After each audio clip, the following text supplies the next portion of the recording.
It's a pleasure to be in a place that I associate essentially with the cloud here in Aspen. It's a, let's see. All right, we'll have to just say next slide. That was my slide about the clouds of Aspen, Colorado. Okay, so we're not going to talk exactly about these kind of clouds, although they're kind of related. What I want to talk about today is an idea related to robotics. So what I want to start with is going back to 1993, if you would. In 1993, many of you recall, there was the introduction of the World Wide Web, the first browser. And I was leading a robotics research lab at USC, and my students and I got very excited about the potential of what we could do as roboticists with this new thing, the web. So we thought about it for a while. We thought about different things we could come up with, and we thought, well, let's connect a robot to the web, and let's have it do something, not just the boring, stacking up blocks or something like that, but we decided to have it tend a garden. All right, so the telegarden is the result. It was an industrial robot arm with 18 inches of soil. It's about 11 feet in diameter. The idea is that people could come in on the web, and they could advance. All right, hold on. We're going to have to do something with this. I will go like that when we change slide, okay? I think that'll be the easiest. The idea was that when people come in over the web, they would be able to access the internet, access our garden. They could move around. They could visit the garden from anywhere in the world, and they could then visit the garden, look at things, look at the plants, and then if they registered, we would send you a password, and then you could participate by helping us water the garden by clicking on your screen. And then after you watered a certain amount of time, we would grant you your first seed, so then you could plant and participate in the garden. Now, any of you who are gardeners will know that if you have a garden that's about 11 feet by 11 feet in diameter and you invite people on the web, we estimate about 100,000 people came to the site, what you'll get is an exercise in, it becomes quickly very, very overgrown. And we did not get what we started with, but it ended up becoming really a study in the tragedy of the commons. So we got very interested, though, in this idea of what people would do over the web, and also the contrast between the natural world, which hasn't really evolved that much in the last 100,000 years, and the digital world, which moves so rapidly and transitions all the time. One other issue that came up was the link between virtual reality and distal reality. In other words, was there really a garden there? Several people raised this question. They weren't sure about the status of the garden. Was it being digitized? Was this a computer graphics version of a garden? And in the years since then, it's actually become increasingly difficult to tell the difference. There are gardens that can be incredibly lifelike, that are virtual, if you will, fictional, and then there are other gardens where you're just separated from them by a distance. So this distinction between virtual reality and distal reality became something that we started to think about and study, and we couldn't really resolve. So I started working with a philosopher at UC Berkeley, Hubert Dreyfus, who's a great phenomenologist, and we ended up coining a term called telepistemology, which is the study of knowledge at a distance. In other words, how do you know something when you're separated from it? Now, I could go on about this topic, but I'm going to switch gears now in the next slide to fast forward to 2014, where we are now. And the field of robotics has advanced enormously, as we've been talking about here at the festival. Right now, there are over 5 million service robots out there. Many of you may have Roombas in your homes or offices. They're very effective at what they do. There's also the Defense Department. Many militaries are using robots in new ways. And now and actually this number is a little bit out of date, there's almost 3,000 surgical robots being used in operating rooms around the world. Next slide. And there's been enormous advances in things like sensors.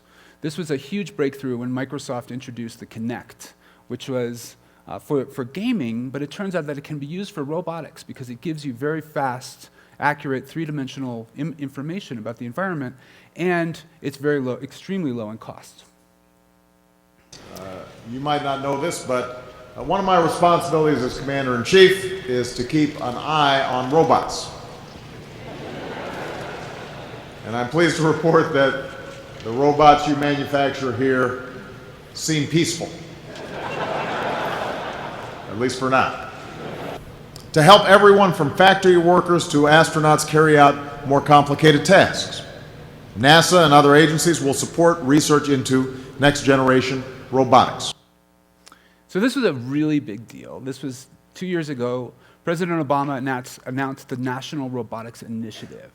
And there have been over $70 million in research grants through the National Science Foundation and the National Institute of Health for advancing this field.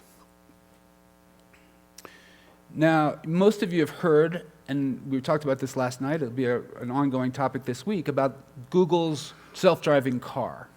And many people are curious, why is Google interested in this, in the robot business, and specifically cars? And the answer is that Google is very good at dealing with networks. What they know is the cloud. And they have realized that it gives them an enormous advantage, because Google's self-driving car makes use of maps, street view images, traffic information, all the data that's streaming in as you're checking your Google roadmap information. They're getting information about where you are, other cars are, they're all communicating together, and that gives Google an enormous advantage in being able to solve this problem. I like this quote. Brad Templeton said, "A robot will be truly autonomous when you instruct it to go to work and it decides to go to the beach instead." So we're not quite there yet, but next slide. But there is something that's related between this history of robots connected over the internet up to what we're seeing today, which is Google's self-driving car effort. And we have a name for this that we call Cloud Robotics. And it was coined by a researcher who's now at Google, James Kuffner. And it captures this idea of what the cloud, how robots will benefit when they're connected with the cloud. Now, first, let me define what I mean by the cloud. If you've used Google Docs, think of that as an example. The difference between Microsoft Word, where you have a document sitting on your desk, and Google Docs, where the document doesn't sit on your desk. You're accessing it through the internet. And as you make changes, those are happening at a remote place. The data is stored somewhere else, and the program is stored somewhere else. And this is very important because the program can then be updated, improved, maintained, et cetera. And your data can be maintained and safeguarded and copied elsewhere. So all you need at your desktop is just a nice web browser, and you can connect and get access to all of this data and information. So this is the promise, essentially, of the cloud. It's having enormous benefits and changes in industry. So I'm going to now describe how this impacts robotics, and what I see as 5 basic elements. So the first one, how many of you have seen Robot and Frank, this wonderful science fiction movie? If you haven't, I recommend it highly. It's an indie film that came out a couple years ago, and it's terrific. It really captures, I think, one aspect, a great vision of the future of robotics. But one of the things that it involves is that robot is there to help this individual who's starting to lose his memory, and he's sent to help him around the house. The idea of a household robot, though, is complex. We can have a robot to essentially move around and dust the floors, but if you want a robot to take the next step, which I think is coming, is to actually start doing things around the house, like decluttering. And this is very important for anyone who has kids. You would like to have the house decluttered. Essentially, it's a constant battle, right? So you want to have a robot to come around and take things off the floor.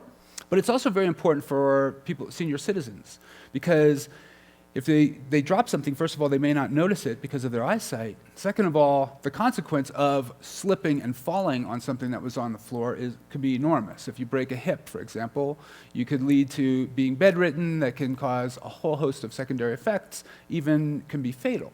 So the idea of a robot to move around a house and keep things off the floor would be very valuable. The challenge is that there's all kinds of stuff in your house, and it's always changing. So a robot might come along and it might see this and say, and not be sure what to do with it. So it doesn't know, well, does this belong in the garbage? This one's broken, so maybe so.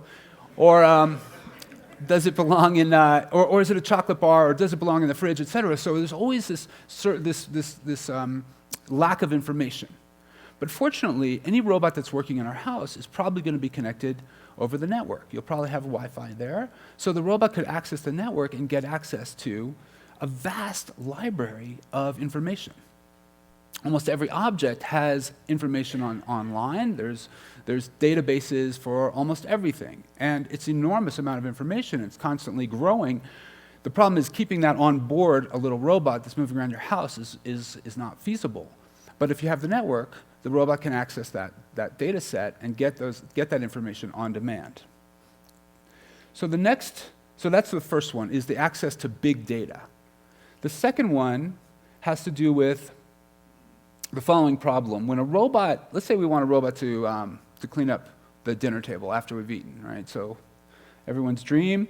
This is kind of a fairly easy problem. Most of us can do this with no difficulty. But now I'll show you what a robot's eye view of the scenario is. The robot sees is very different. It's very low resolution. It's imprecise. Things are jarring and moving around, jittering.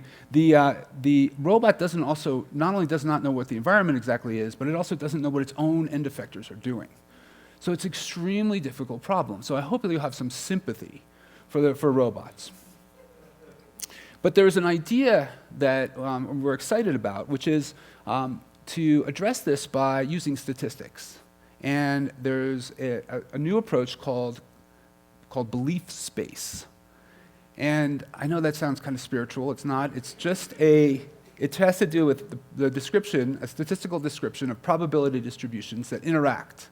So you have probability distributions around all the objects in the environment, probability distributions around the robot itself, and then the convolution of those two, the interaction, to try and figure out which actions the robot could select that would have the highest probability of success. And the challenge for that is that it requires an enormous amount of computing power. Being able to process belief space is extremely daunting and was essentially intractable until very recently. And that gives us the second benefit of the cloud. We can model these distributions, these probability distributions, often multimodal and non-Gaussian distributions. And the result is that we can use the power of computing.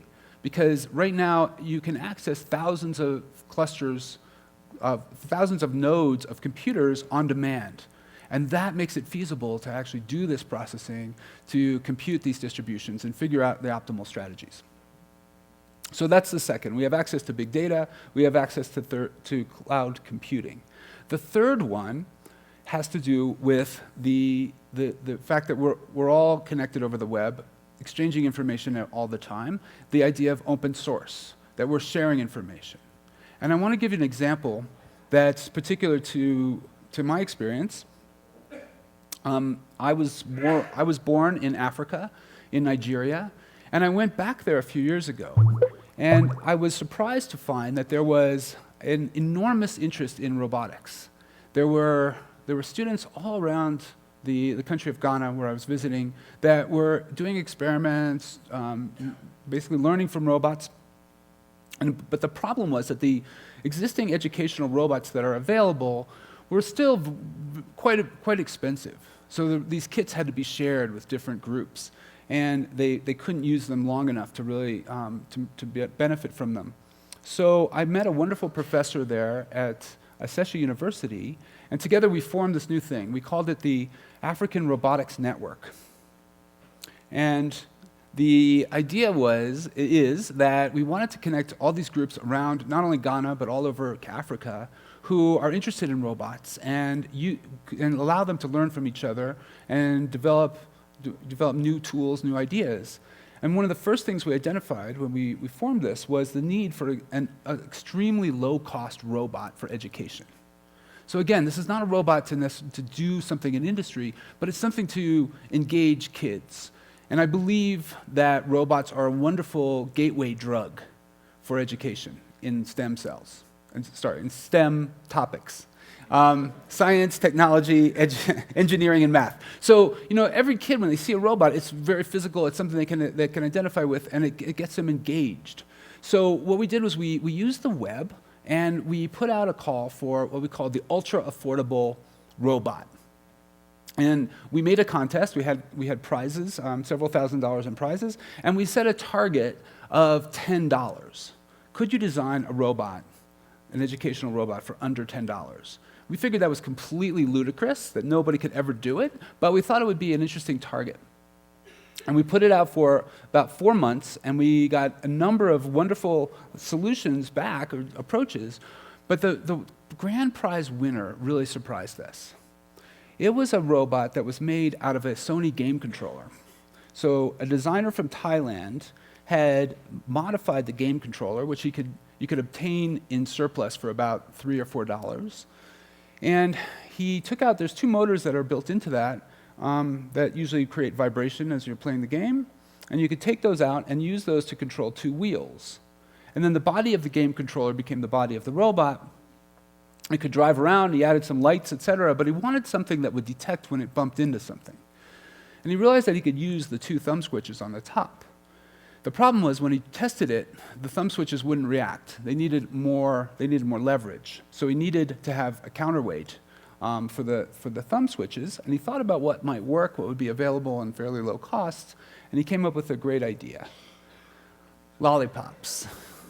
So we love the solution because what kid could resist a robot with 2 lollipops on top of it? And Tom Tilley's his name, and he now calls this the lollibot. So that is the second advantage of the web, that it provides access to vast resources in terms of human ingenuity, sharing of code, sharing of data, in this case, sharing of designs. The fourth aspect has to do with robots communicating directly with each other. And this is a beautiful example. It's oops, sorry, I shouldn't have, there. It's kind of an interesting robot communication problem here. The challenge is that these robots are being used in Amazon's warehouses, and it's a beautiful example to essentially facilitate fulfilling orders. And this company, Kiva Systems, built these beautifully designed robots that can move around in the factory. There can be hundreds or thousands of them in a warehouse, and they add to the efficiency enormously. One of the key ideas to realize, though, is that these robots are all talking to each other. They're constantly communicating. So they assist each other in coordinating their patterns, their traffic patterns, but also if conditions change, like there's an uneven spot or a bit of grease on the floor, they can communicate this and go around it and share that information with other robots. So this idea, I think, is very powerful. Robots sharing information with other robots. And then the last element of cloud robotics has to do with the case when all else fails. So if you work in robotics, you realize that there's inevitably, no matter how well you program, there's always going to be something that the robot just isn't going to know what to do with. There's always going to be failure modes. And so when this happens, when a robot really gets stuck, one idea is that we could have the robot call a human. Now, I realize this is a reversal of what we have today when you call up a call center and there's a robot on the other end. But why not? We'll reverse it so that a robot will call the call center and there'll be humans standing by. And the humans can look at video and look at sensor values, et cetera, and they can diagnose what's going on, and then they can send down instructions for the robot to solve that problem. So these 5 elements are really changing our field. The first one is big data, that we can leverage the vast amount of data that's out there on the web. Second is the access to vast computing, cloud computing. The third is open source, so that we can leverage all the interactions between humans. And at this point, I want to mention something called ROS, the Robot Operating System, which is an open source system that has changed the entire field. Nowadays, it's like Linux for robotics. It has changed the way we do robotics because it allows, when you come up with a new algorithm, you immediately load it into ROS, and it gets made accessible to other researchers around the world. And then this idea, which is new and is just starting to emerge, which is robots learning from each other. And then the last one is call centers, when we bring humans back into the loop, and humans are available on demand. All right, so this is an example from the movie Matrix. Can you fly that thing? He says, can you fly that thing? Not yet. Operator. Tank, I need a pilot program for a B-212 helicopter. Hurry.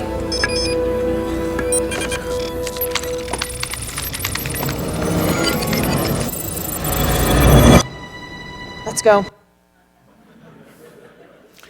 So I love that example because it's exactly what we're talking about here, right? She doesn't know how to fly it. She can get that information on demand from the cloud.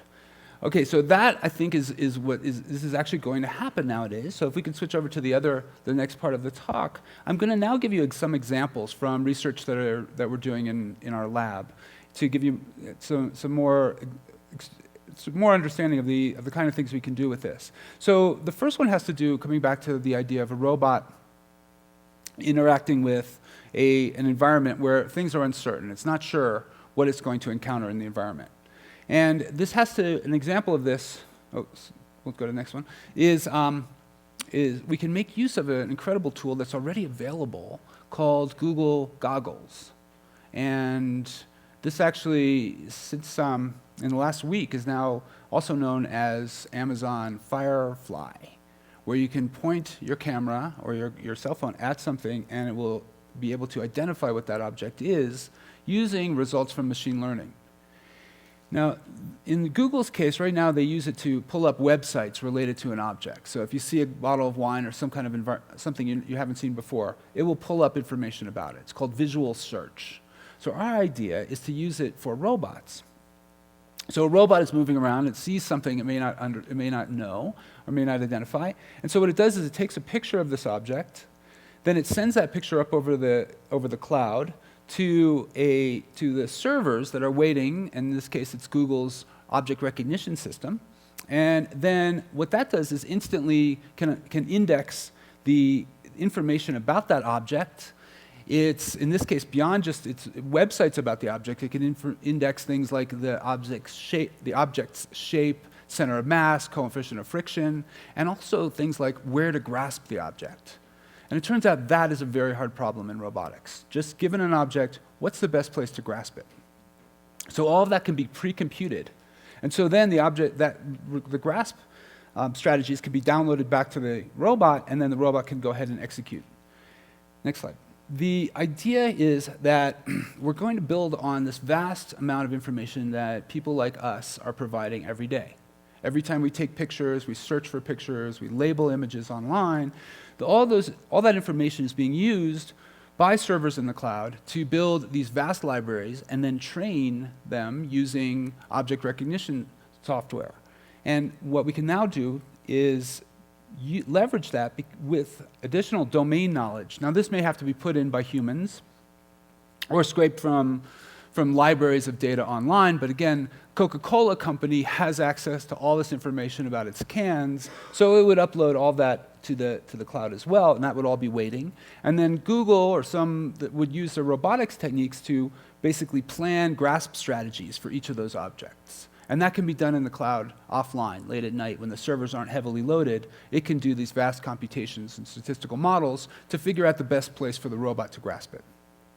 And then, online, when a robot's going around cleaning up, it will spot something, take an image, send it up to the Google recognition engine, which will then access cloud storage and pull down a list of candidate grasps that it's pre-computed for the object.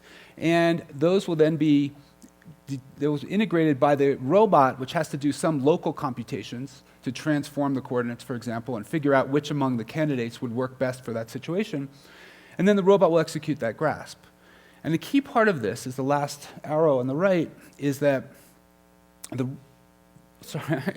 last arrow on the right, which is to report results about what happened back to the cloud. So the robot will execute the grasp and then evaluate, was it successful, was the object dropped, et cetera, and then tell the cloud. And that way the cloud will update its information. And so that when one robot has an experience, it will reinforce that was a good grasp or will be a negative reinforcement, and that grasp will be taken out of the set of candidate grasps. So this is the idea, this really embodies a lot of these elements of both the data sets that are available in the cloud, the processing that's in the cloud, and then also the sharing of information and experiences that robots can do in the cloud. Now, I also want to give you two examples in healthcare. The first one has to do with cancer therapy and radiation therapy. This is This is well-known technology. It's been being used all around the world. It turns out that there's actually some really interesting computational questions about how to optimally compute the inverse plan. In other words, if you know where the cancer is, you have to figure out where the beam should be moved to optimize the dosage to the cancer and minimize the dosage to the healthy tissue. And that inverse problem is extremely difficult. And so the benefit of having access to cloud computing could be enormous. We're looking at a particular subproblem which has to do with cancer in body cavities. And so this is where you treat the cancer both with what's called external beam, but also with internal radioactive seeds, something called brachytherapy. And the two are used in combination, because brachytherapy gives you very close local direct dosage of radiation. Now the problem is that the way this is done today is with standardized applicators like this. And they look kind of like medieval torture instruments. I hope none of you ever have to be on the receiving end of these. The idea is that the radioactive seeds are then guided through these channels into the body so that they can apply the radiation to the tumors. And the problem is they don't fit that well. So we're working with radiation oncologists at UC San Francisco.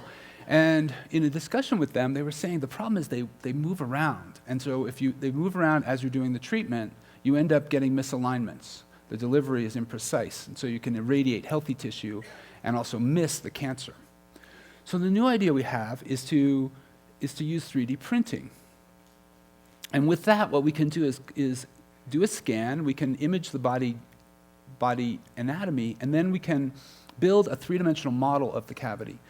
And that way it can fit very nicely, very snugly. It's customized precisely to the patient. And then the next step here that's we're very excited about is that you can also customize internal channels within that implant that will allow the seeds to be moved through curvilinear channels inside that solid to deliver the radiation very, very precisely. Because the implant doesn't move in the body, the paths, the channels will not move, and so you'll be able to get much more precise control. The challenge with this is how to design these channels. Because we've added more degrees of freedom than we had before, rather than just these linear lines, now how do you design these curves that will allow the seeds to be moved very accurately and precisely and not interfere with each other? And it turns out that problem is related to problems that are known in motion planning, and solving them optimally requires vast computing. So again, this is where the cloud is a benefit to allow us to solve these problems. Now, we've done an experiment where we actually took some real patient data, and we did a comparison of how well this would do to the earlier models. And on the left is what's called the standardized method. Those applicators I showed you is a standardized ring. And you can see that those in blue are the dwell positions. That's where the radiation will be delivered from. You basically stop the radioactive seed there, and it emits radiation for a certain amount of time. And the problem is that it's pretty far away from the tumor, so what you get is lots of radiation delivered to healthy tissue as well. In the middle is an alternative. If you didn't have 3D printing, if you just used something like a plaster mold, you'd be able to get the conforming shape to the anatomy, but you wouldn't get the ability to deliver the seeds. In this case, you'd be able to, let's say, drill holes, and you'd have linear channels, but there'd be a limited number of them. And you'd get these dwell points at the end that still are not enough dwell points to be able to get a full treatment. And on the right is the example where you have the 3D printed channels, where you have the curvilinear channels, so you can have the seeds moved right up next to, tangential to the tumors, and you can get very effective treatments. So we're doing clinical trials of this right now for oral cancers, and the initial results are extremely promising. We're really excited about this. The last example I'll give you is something that we call superhuman surgery. And the idea has to do with robotic surgery that you've probably heard about. Intuitive, makes the Da Vinci. It's used in hospitals around the world, extremely effective. The idea is it reduces surgeon fatigue because the surgeon can sit comfortably and move as though the surgeon's hands are inside the body. The challenge is that right now it's all done in a purely master-slave mode. The surgeon sits here, and every single motion is reflected inside the body by the robot. And the problem is that, since we have a robot, it might be nice to take advantage of some autonomy and have the robot be able to do a couple things without the supervision of the human. That would release the human from all the fatigue of surgeries and may even be able to speed up surgeries. So we started to investigate this, and we also realized that one nice advantage is that if you can automate subtasks, and again, we're not talking about automating the whole process of surgery. I don't think we're going to see that anytime soon, where there'll be no surgeon, you'll go in and the robot will do your gallbladder operation. But I do think it is feasible in the relatively near future that the surgeon will be assisted by the robot. In other words, that the surgeon can say, I want to see 5 sutures here to here, indicating on a screen, and then the robot could go ahead and perform those subtasks under the watchful eye of the surgeon. And if we can do that, we can also, it opens the door to telesurgery. So we can have surgeons thousands of miles away, because time delays make that prohibitive right now. So here's an idea of what we're talking about. This is how the human surgeon moves on the Da Vinci system, and then that's how, on the top is how the robots respond, and it's doing some suturing operations. So we wanted to reproduce this particular subtask, suturing. And we started to program, we spent some time trying to program the robot to do this, and it turns out to be enormously difficult. There's just too many nuances in the motion of the robot, and especially converting from the desired motion of the end effectors and the control signals to be able to perform this. So we decided to use the idea, an idea of having the robot learn from human observations. Next slide.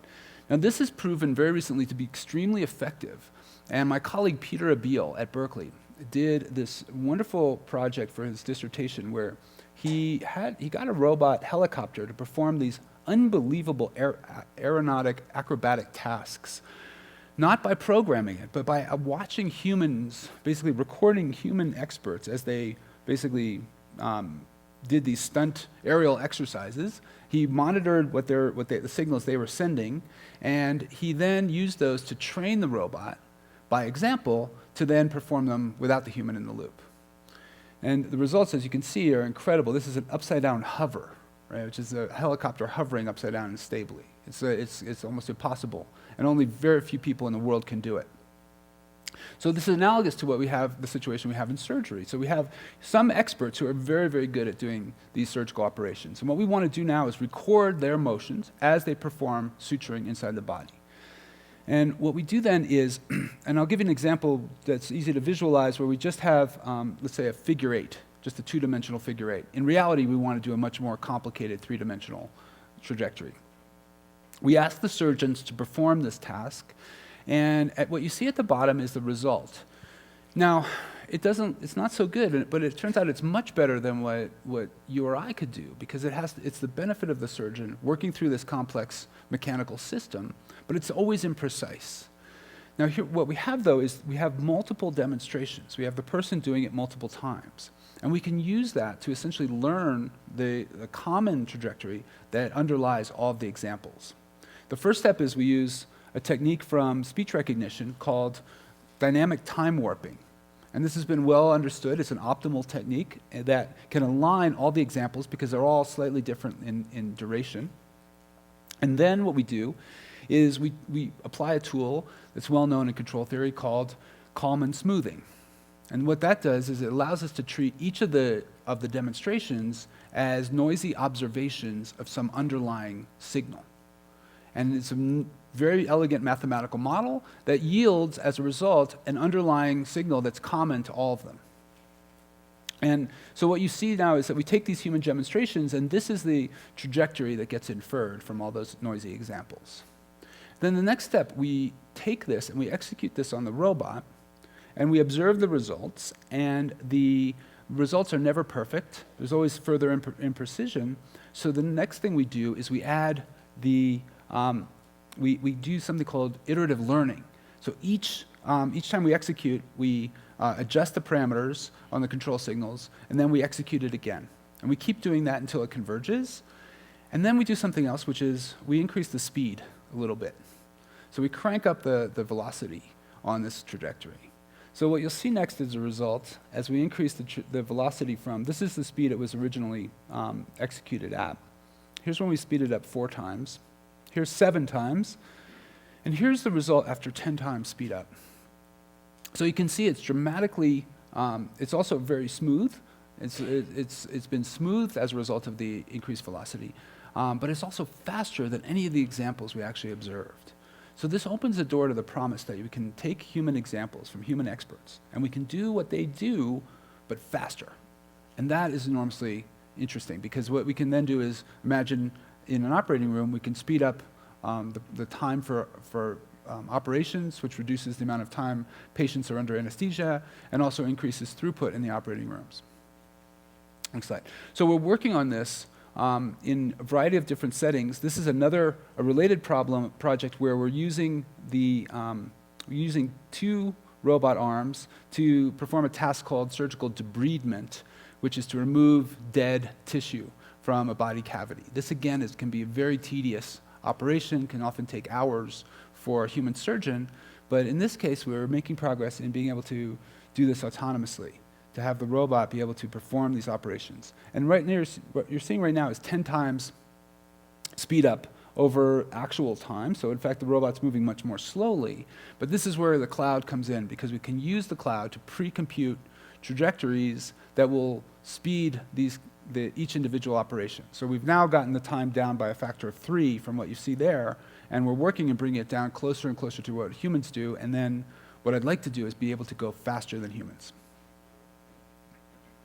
We're working with a master surgeon, Doug Boyd, who is at UC Davis, and he comes in periodically to our lab, and then he gives us these human demonstrations, and then we record them, and we use those to then keep training the robot to get better and better.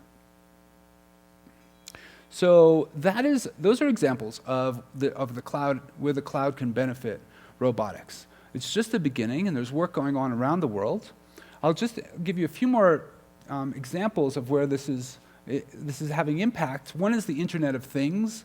Many of you have heard about this, and it's come up in the discussions, the idea that all kinds of things are going to be connected to the cloud in the future, and robots will benefit from this as well. So they can make use of information that's coming in from sensors and objects and actuators that are all over the environment. This one idea, there's a colleague who's in San Francisco started something called the Robot App Store. And his idea is very much like we have an app store now for our Android and iPhones, and in the future, robots will have their own app store. So when they want to do something they haven't done before, like fly a helicopter, they can download that information on demand, and again, entrepreneurs and programmers around the world will share information and new programs. There's also something new in the realm of robots. They're very low-cost robots, like the Lollibot I showed earlier, and this is a new product called Romo that came out. It costs $150. The nice thing is it makes use of the technology of the cell phone. So you take your cell phone and put it in the robot, and it makes use of the camera, the inertial sensors, the sound sensors, and more importantly, the internet, that access that you have with your camera. So all these little robots, very inexpensively, can communicate with each other. And they can do things like teleconferencing. So it's like taking Skype. You would have it on this robot so it can move around your house. And someone was concerned that this would be too low. It would always be looking up. But they solved that problem in a very clever way that's a little like what Alex Rebin talked about yesterday, which is that robot, when it comes up to you, it lands near your feet and it says, "Pick me up." And so most people will pick it up and put it on their desk. And so then they have an eye-to-eye contact with it. So this idea I'm really excited about humans helping robots and vice versa, that there's more of a synergy that will adapt to their environment as much as they adapt to ours. And many of you have heard about this, the Amazon's bold new move to start delivering products through drone helicopters. Now, this looks like science fiction, but I think this is something we're going to see in the future. And the idea is that we'll be able to order products on the web and have them delivered within hours or even minutes of the time we order them.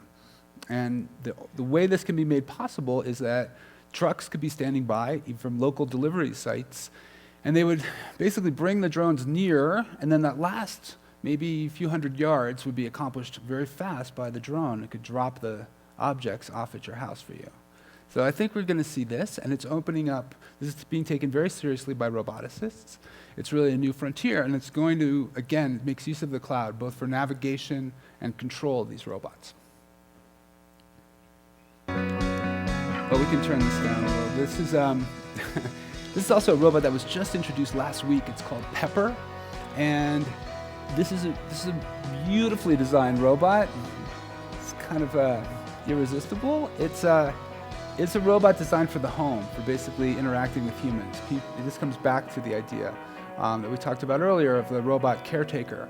The amazing thing about this is that the price point is targeted to be $2,000. So it's not available yet, but it's coming, and that's what they announced they were going to be selling these for sometime later this year. And this opens up an enormous market, because if we can have these kind of robots for $2,000, it suddenly becomes available to many, many people. And this brings us back to Robot and Frank, the scenario of robots helping us maybe later in our lives when we want some extra help around the house. And I'm very excited about this, this possibility. And many of you, if you've seen this film, there's a twist to it, because the robot does something you don't expect. And this is something we need to keep in mind in this context, because if we open this Pandora's box of connecting our robots to the cloud, and we have them in our homes, well, then we also open the door to this, which is that the robot could be hacked. And that means the robot could go around your house and pick up all your jewels and valuables, move them to their front door, and then unlock the front door. So there's some challenges ahead. We have to keep our eyes open that the benefits are going to be there, but there's also risks, both in terms of security and also privacy, when we open the door and let these into our homes. Okay, so the big idea, in a summary, in a nutshell for you, is what if robots had unlimited memory and computation? This is a very exciting idea, and I think we're essentially, that is the state of where we are right now. Thank you.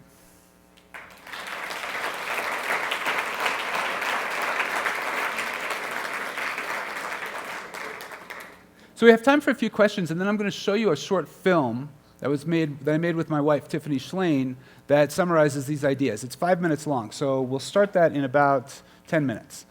Yes? You, sir.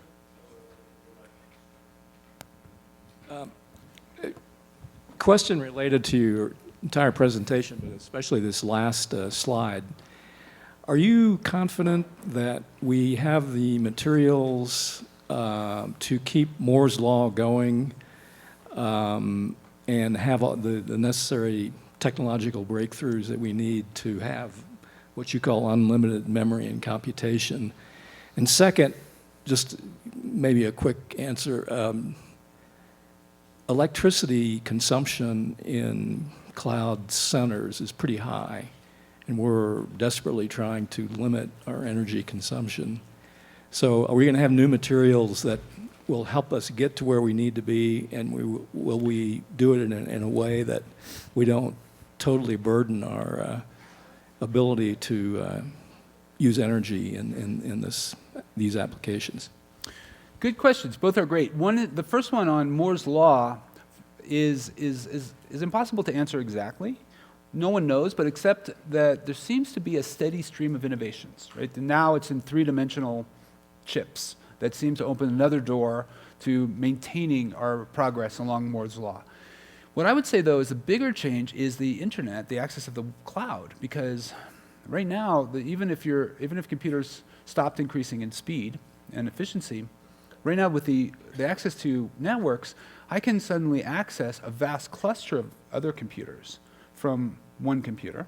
And so that leverages, it multiplies by thousands or even millions or billions the amount of processors that can be made available. And essentially this is what happens today if you think about it.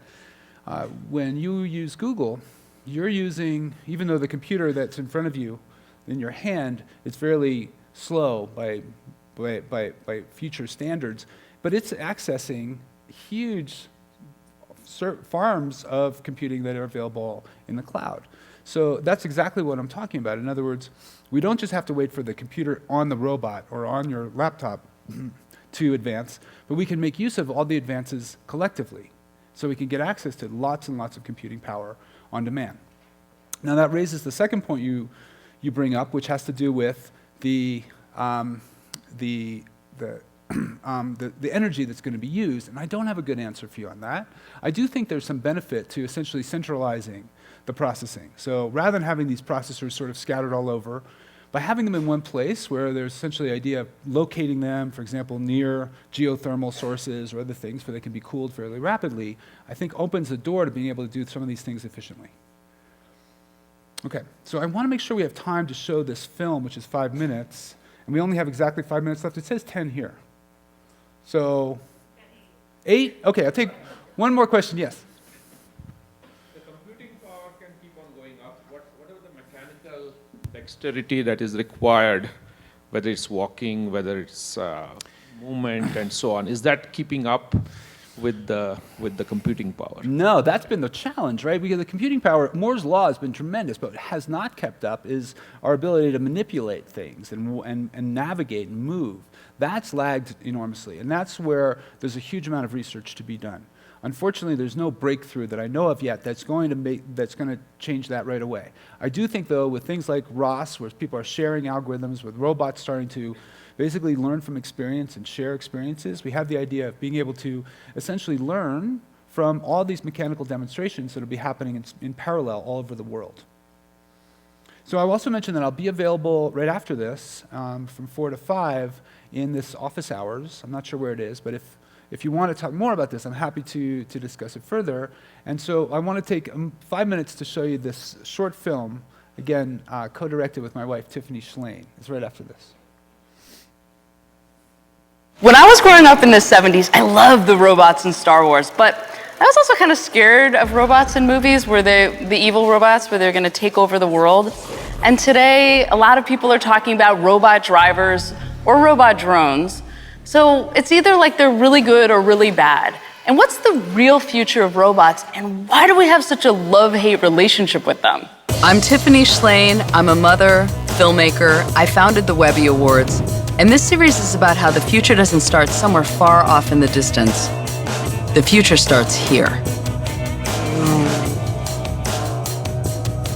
Because I'm so fascinated with robots, it's a really good thing that I married a professor of robotics. Am I looking at you, or? So do you think robots are going to surpass humans and take over? No, we don't need to worry about robots surpassing us. That's why I love him. He doesn't believe robots are going to take over. Actually, the more I learn about robots, the more I realize how far we still have to go. How far back does the history of robots go? It goes back a long way. They say that the ancient Egyptians built moving statues. They were the ones who invented the steam engine. So they were the original steampunks. Yeah, right. Actually, there are countless stories in Eastern and Western culture. The Greeks imagined a statue that comes to life. There's the Golem of Prague. You remember Frankenstein, leading up to C-3PO and Astro Boy. But where are the real robots, like, in our world today? Well, they're mostly in factories. Actually, now there are over 1 million industrial robots working on assembly lines, doing things like welding and painting. So those robots are way too busy to be plotting to take over the world. And I have made that dream come true. There you have the greatest creation of man's intelligence. A human robot. But one thing we do have to worry about is robot drones. It turns out that robots are better at flying than driving. Why? Because there's a lot more empty space in the air than on the road, so there are more variables. The new drones are agile and essentially invisible, so they can observe and then strike without warning. Which is really friggin' scary. Absolutely. But there are also many applications where robots could be helpful. See, back in the 1950s, we all thought robots would replace humans. We wanted to work less and have more leisure time. But today we want jobs, so we're focusing on robots that can enhance how we work rather than replacing us. So robots that are more like companions than tools. Right. The emphasis now is on robots that can help us with things like folding laundry, driving our cars, assisting surgeons in the operating rooms to be more precise, even helping people walk. There's all kinds of interesting research being done on robots that cooperate with humans. Well, what about everyday life? I mean, we could certainly use one in our house. What about the robot that actually can clear our dinner table? Now that turns out to be a surprisingly hard problem. Now, put yourself in the position of being a robot. Everything is out of focus for you. What you see is jittery and confusing. It's very hard to coordinate your sensors and motors, so you're uncertain about your environment and your actions. Nothing is reliable, not even your own body. So when you reach out to pick something up, You feel very clumsy. right, but there's an exciting new concept called belief space. That sounds so Californian. It does. But it's a mathematical framework that allows robots to analyze uncertainty and to learn over time so they can predict which actions are most likely to succeed. But belief space requires a huge amount of number crunching to extract the signal from the noise, which is why we're developing another concept that we call Cloud Robotics. The idea here is that each robot doesn't have to do all the thinking by itself. Instead, robots connect online over the internet to clusters of computers that do the number crunching. Like what humans are doing, sharing information over the web. Exactly. Robots are now getting on the internet to share data and software. So does that mean that soon robots are going to meet on Robot Grinder or Robot Facebook? Or inner Facebook. Or maybe they'll start procrastinating by watching themselves on YouTube. But even with the cloud, robots are still very far from being as graceful as humans. I'm finally getting something that in our whole 17 years together, I don't think I've fully gotten as deeply as right now, which is that all of your art installations, they're really about the gap between what humans can do and what robots can't do. Yes! Yay! I got you! Because that gap is profound. It reveals those things about us that are uniquely human. Like what? What are some of the things that robots can't do? Where do I start? I mean, they don't have intuition, they don't have emotion, they can't be creative, They can't fall in love. they can't fall in love. But that's why robots are endlessly fascinating, because they remind us how vulnerable we are and how amazing we are. I love that. Ooh. No. Thank you for your time today. Appreciate it.